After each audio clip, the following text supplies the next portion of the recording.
The handcuffs had cut past the point of numbness by the time anyone thought to look at what they'd actually caught.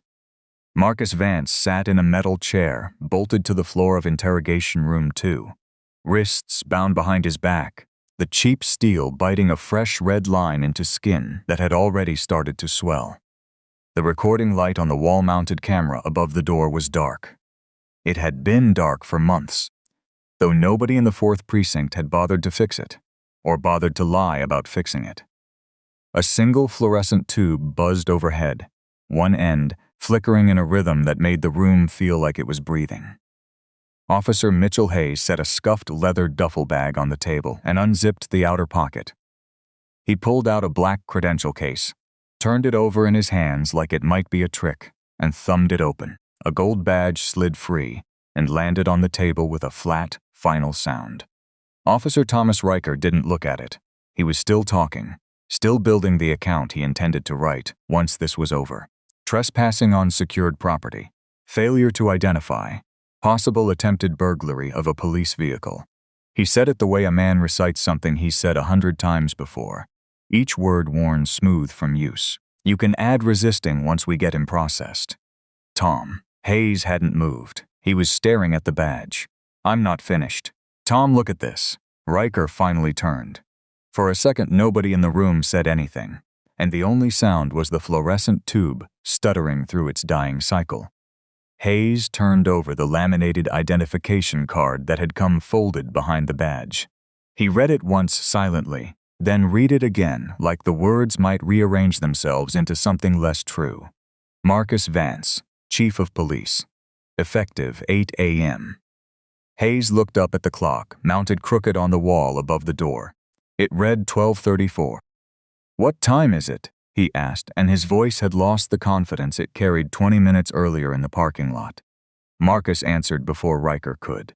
His tone was even, unhurried, the tone of a man who had already done the math and was simply waiting for the room to catch up.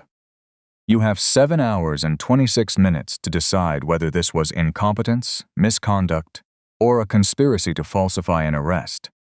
I'd start deciding now, because at 8 o'clock, it stops being your decision.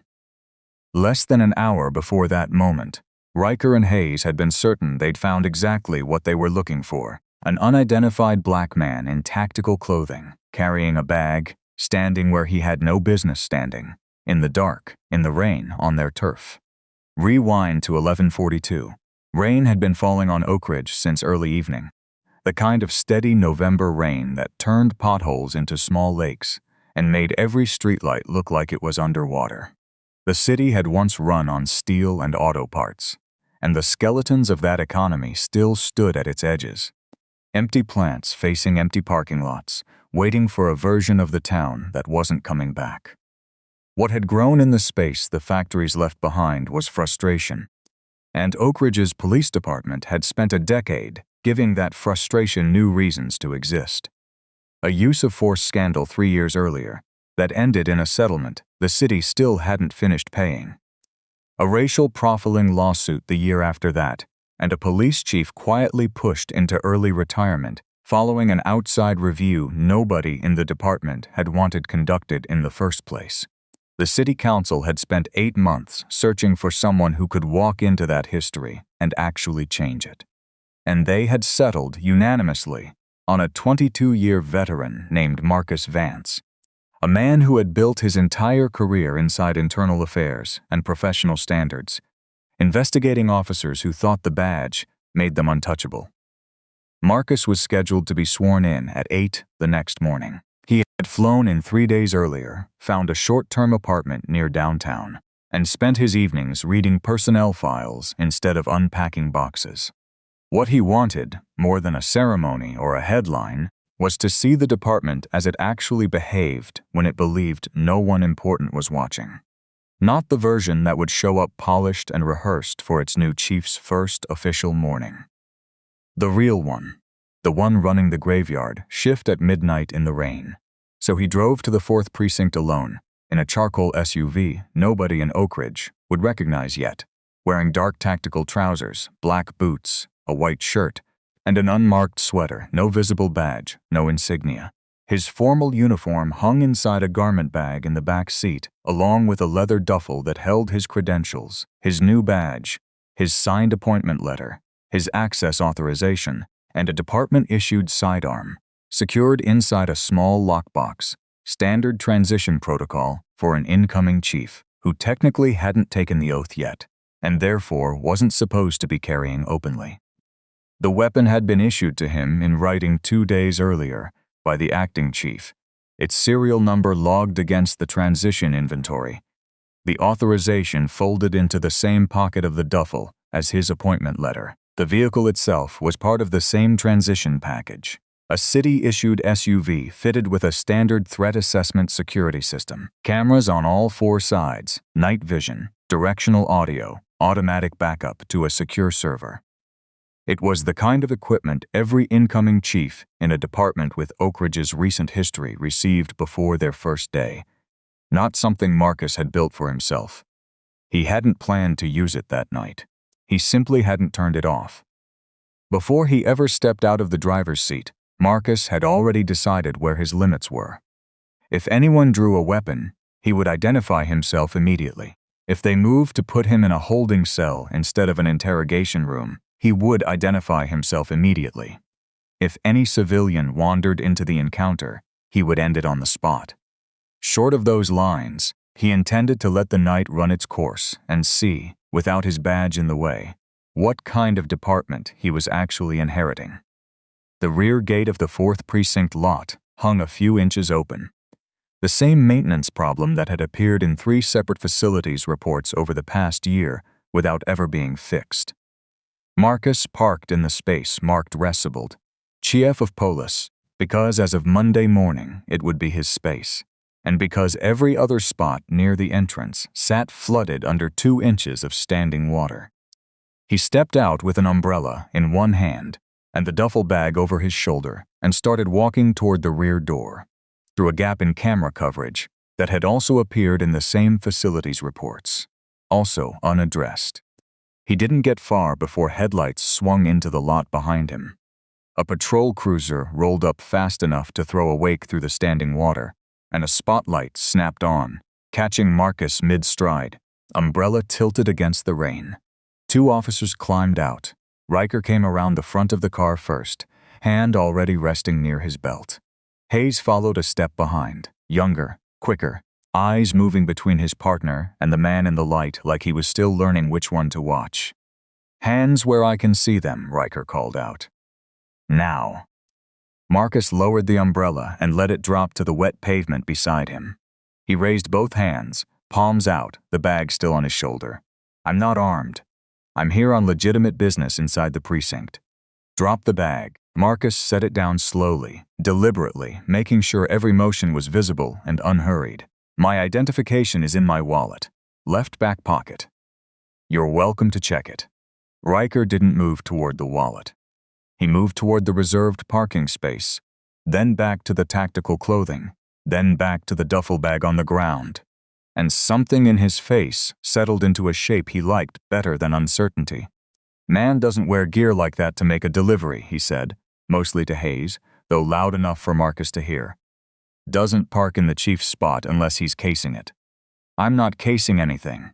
I have identification. I have documents in that bag that explain exactly why I'm here. We'll get to the bag." Riker's eyes dropped to his own nameplate reflex, checking it was still pinned straight, and Marcus read it without being asked to. "Riker." Riker's jaw tightened at that, the way some men tightened when a stranger used their name without permission, as if it made the stranger less of a stranger and more of a threat. "Officer Riker," Marcus said, keeping his voice level, "I'd like you to check my identification and run the vehicle registration.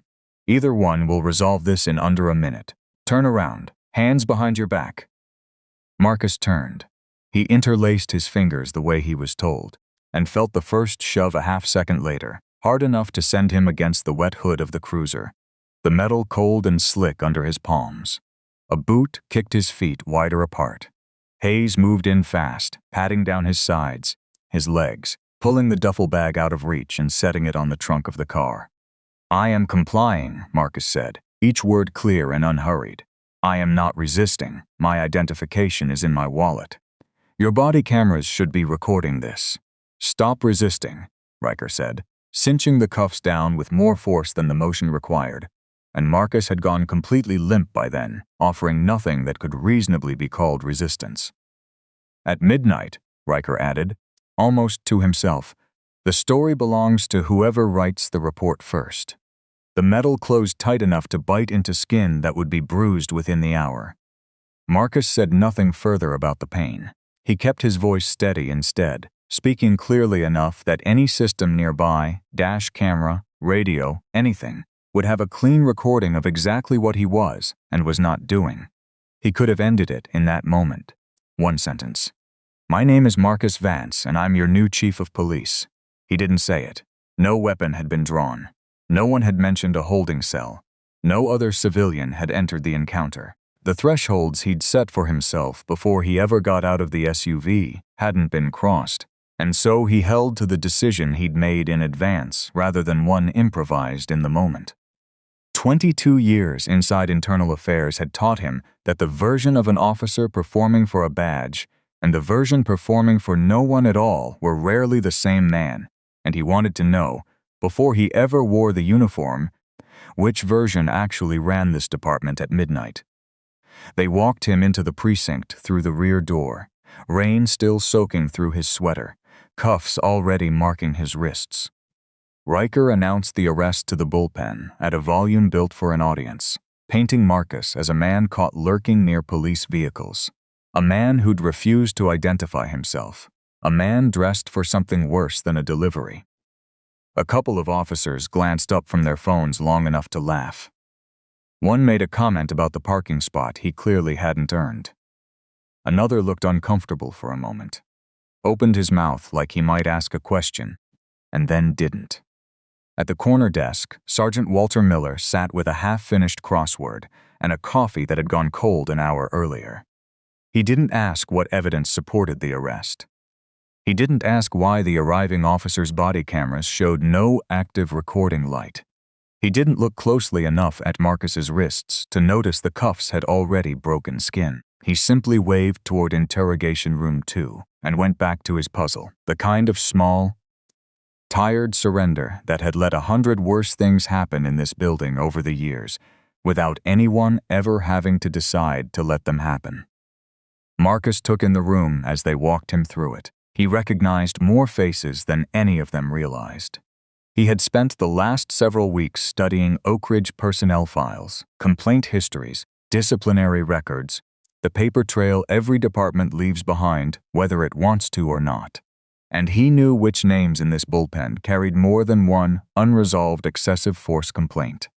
He filed the moment away without comment. There would be time. Inside the interrogation room, they sat him down and dropped the duffel bag on the table. My identification and my documents are in that bag, Marcus said again. I'd ask you to look at them before you go any further. We'll get to it after booking, Riker said, unzipping the main compartment anyway. The claim of procedure and the actual behavior already contradicting each other in the same breath. An unlawful arrest doesn't create a lawful search, Marcus said. You should know that. Riker didn't answer. He kept digging. Hayes had noticed the outline of a wallet in Marcus's back pocket back in the parking lot, and for a moment, watching Riker unzip the bag instead, he'd almost suggested they just check it first. He'd noticed the recording light on the cruiser's dash camera wasn't lit either.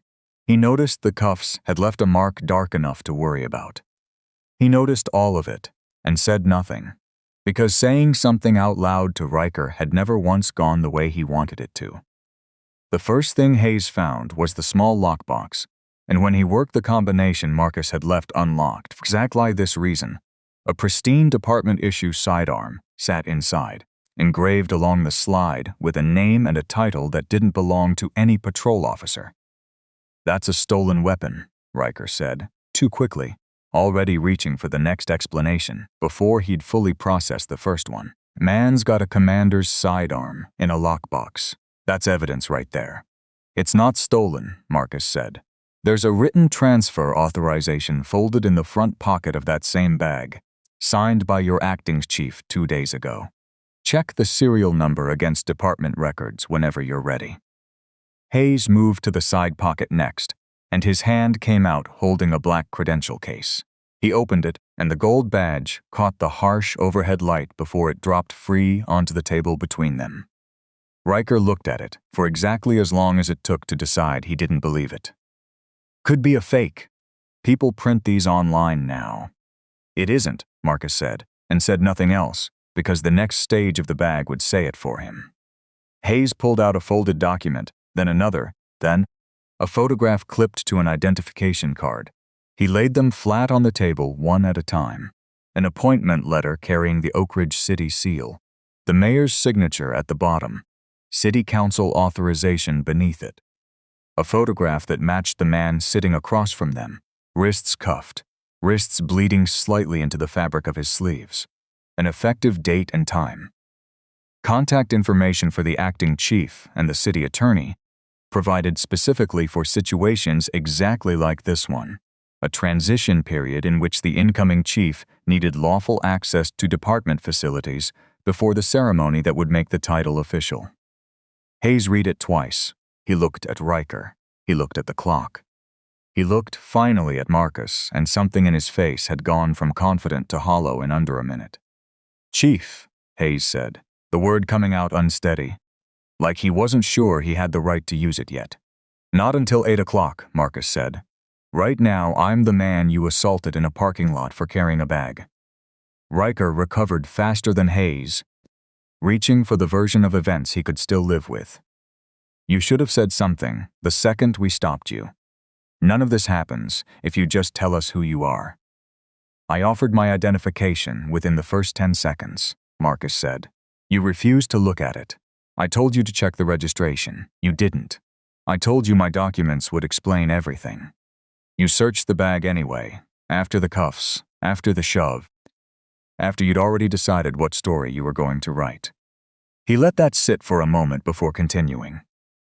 "This isn't a misunderstanding you can talk your way out of by blaming the man you put in handcuffs." "Will you take these off?" Marcus asked then, turning his wrists slightly against the metal. "Or does that need to wait for the acting chief, the mayor, or the city attorney to say so on the record?" Hayes reached for the key without waiting for Riker's answer. The cuffs came off, and Marcus flexed his fingers slowly, feeling blood move back into places it hadn't been for the better part of an hour. He didn't rub his wrists or make a show of the injury. He simply noted it, the way he noted everything, because a man who had spent 22 years building cases against officers who lied about their own conduct knew exactly how much documentation would matter in the coming days. He didn't arrest Riker and Hayes on the spot. He didn't have that authority yet, not fully, not before the oath, and he wasn't interested in building his first hours in Oakridge on a shortcut he'd spend years criticizing in other departments. Instead, he picked up his phone and called the acting chief first, laying out what had happened in flat, procedural language, the same language he'd used in 1,000 incident summaries over the years. "Say that again, slower," the acting chief said, and then, once Marcus had, went quiet for a moment before answering. "You have my authorization to act as transition lead effective right now. Tell Riker and Hayes I'm putting it in writing within the hour. Whatever you need preserved, preserve it." Only then did Marcus tell Riker and Hayes to place their weapons, radios, and badges on the table and remain exactly where they were. He called Mayor Elias Thorne next, waking him just after 1 in the morning, and gave him the same account, unembellished, because embellishment wasn't necessary.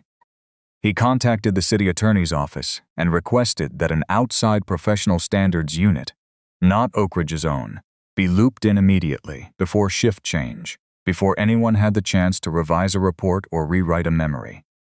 "I want it clear," Marcus told the acting chief, "that I am not yet sworn in as chief. The appointment is confirmed, and the oath at 8 o'clock is the final condition of it.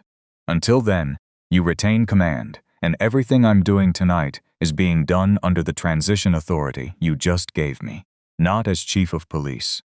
I need that distinction on the record." He made one more call before he set the phone down. This one to his wife, Sarah, still in Chicago. He kept it short, told her only that he'd been stopped and detained and that he was fine, and she was quiet for a second before asking if she should get on the road tonight instead of in the morning. He told her it wasn't necessary. By the time he hung up, she'd already started packing anyway.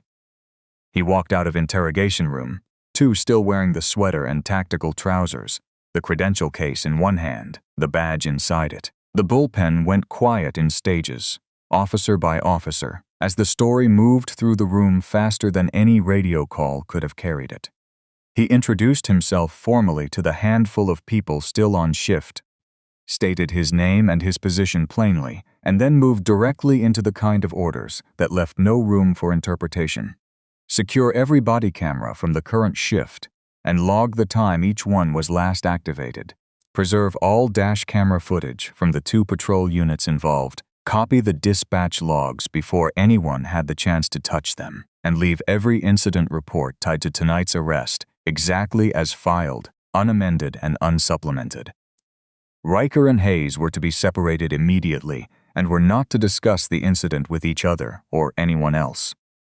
Sergeant Miller was removed from shift command before he'd finished his crossword, relieved not for cruelty or conspiracy, but for the kind of tired negligence that had let 2 officers reach an interrogation room without a single question asked along the way. A more attentive officer, already on shift, was placed in temporary charge until the acting chief could formally reassign command. Marcus didn't order the rest of the precinct locked down or every uninvolved officer treated as a suspect.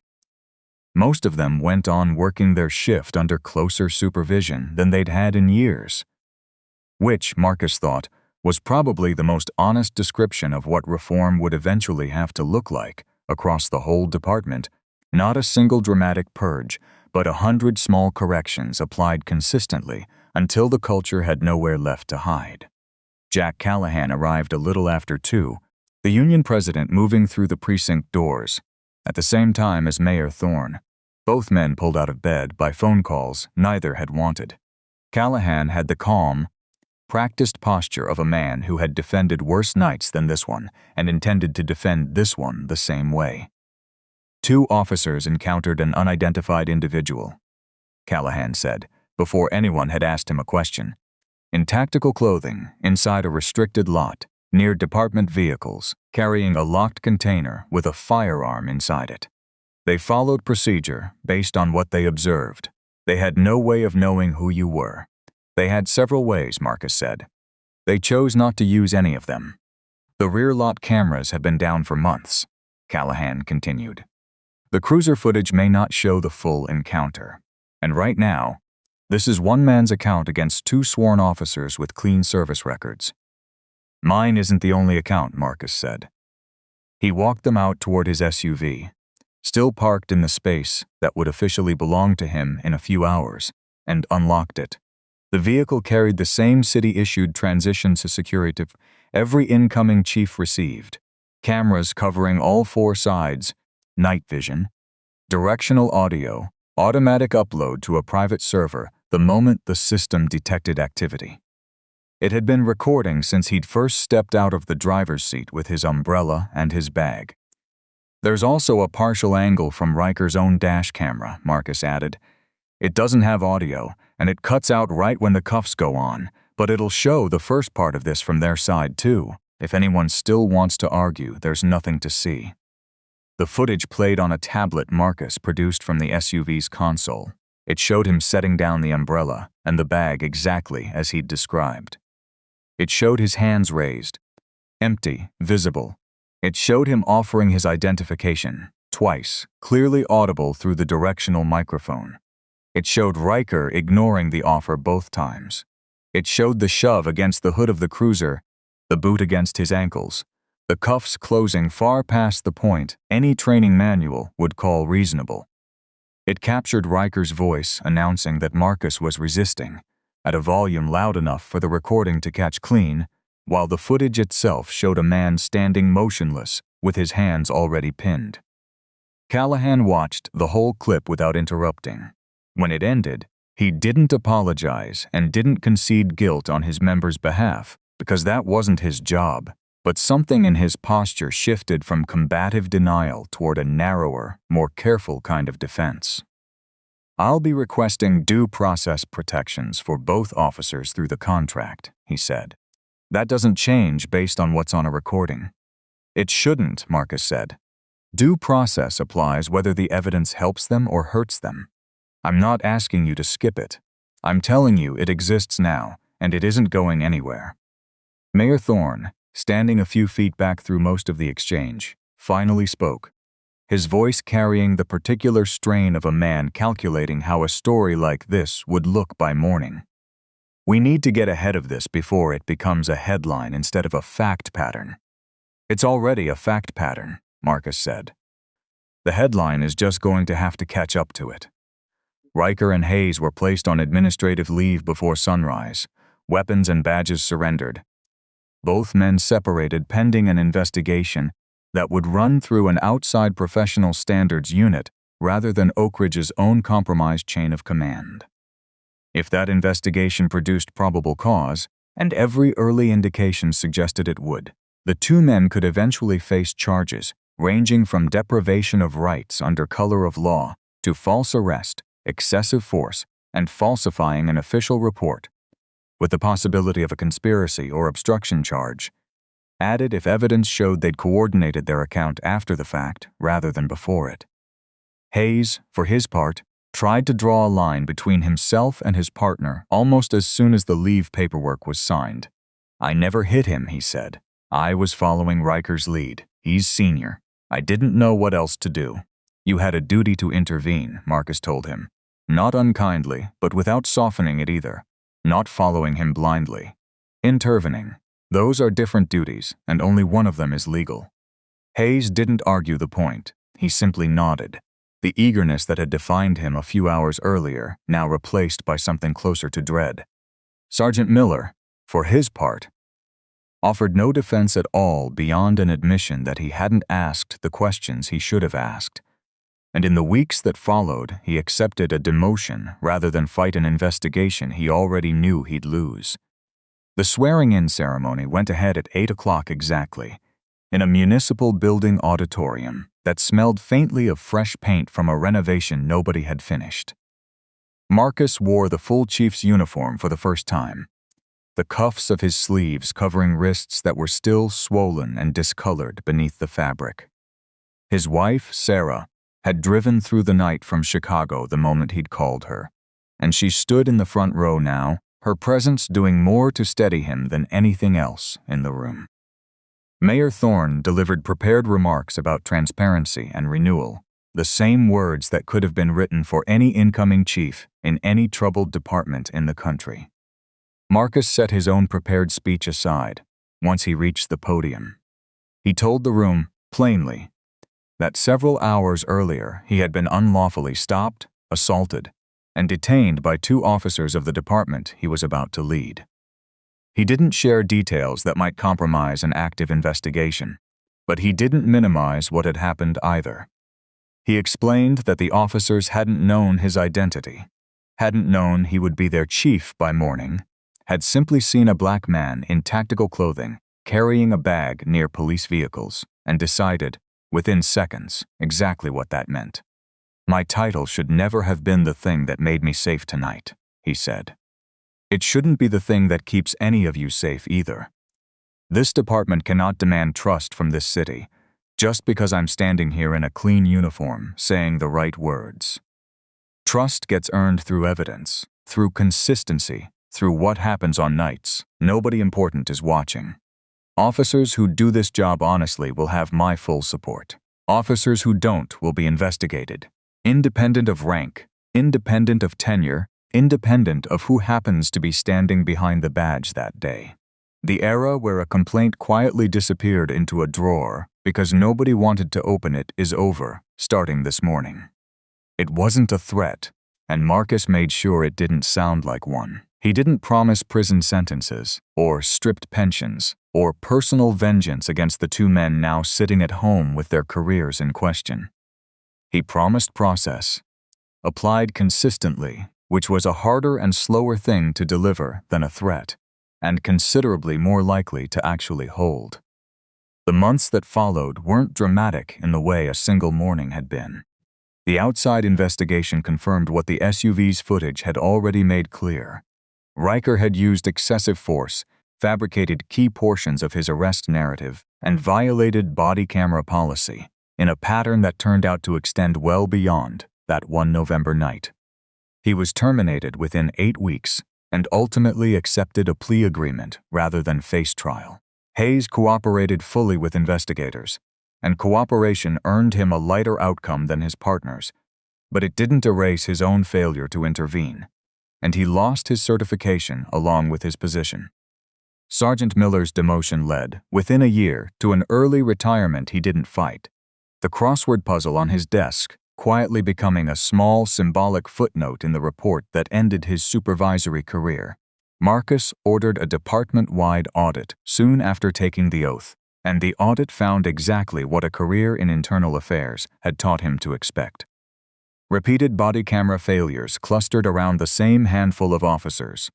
Incident reports, written in language so similar across different arrests that it read like a shared script rather than independent accounts. A disproportionate number of complaints involving handcuffs applied far tighter than policy allowed, and a pattern of arrests occurring, again and again, in the same handful of blind spots the department had never gotten around to fixing. Supervisors in case after case had signed off on force reports without ever interviewing the officers involved. The reforms that followed weren't glamorous. Automatic body camera activation the moment a cruiser's lights or siren engaged, independent cloud storage no precinct commander could quietly delete. An early warning system flagging officers with repeated complaints, a civilian oversight board with real subpoena power, a mandatory duty to intervene policy with actual consequences attached, and public reporting of use of force data by precinct, updated quarterly. None of it fixed the department overnight, and Marcus never pretended it would. A handful of veteran officers resigned rather than work under closer oversight. Some accused him publicly of running a witch hunt against good cops over one bad night that had gotten blown out of proportion. City council meetings grew tense as budget lines shifted toward accountability infrastructure that some residents felt was overdue and others felt was performative. Community trust didn't return in a single ceremony or single audit. It came back, when it came back at all, in small increments, built one verified report at a time, eroding slightly every time a new complaint surfaced and rebuilding slightly every time the department handled one correctly. About a year later, on another rain-soft graveyard shift, Marcus drove out to the Fourth Precinct without telling anyone he was coming. The same habit that had started all of this, except this time nobody stopped him in the parking lot, because everyone on shift knew exactly which SUV belonged to the chief. He stood near the rear entrance. Gate finally repaired, camera finally covering the blind spot that had once swallowed an entire encounter whole, and watched through the bullpen window as a senior officer questioned a young rookie about a car he wanted searched outside. "We don't have consent, and we don't have probable cause," the rookie said, not backing down, though his voice shook slightly on the last word. "I'm not doing it, and I don't think you should either."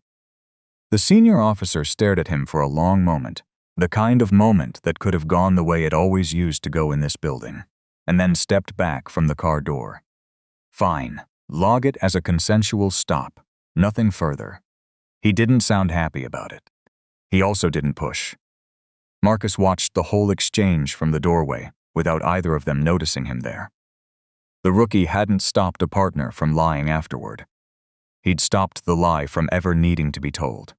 Marcus had come to Oakridge, believing reform began with policy. That night in the parking lot had taught him it began one encounter earlier. In the moment, an officer decided whether the person standing in front of him was a citizen or a target. Watching a rookie hold that line before anything went wrong told him the lesson had finally started to travel further than his own office. So here's the question worth sitting with. Hayes never struck Marcus himself, and he ultimately cooperated with investigators. Yet he still lost his career for standing by while it happened. How much responsibility should an officer carry when he never lands the blow himself, but watches, participates, and fails to intervene? And where should accountability begin for a supervisor like Sergeant Miller, who never touched Marcus at all, but let a false arrest sail through his shift without asking a single question? Let us know what you think in the comments.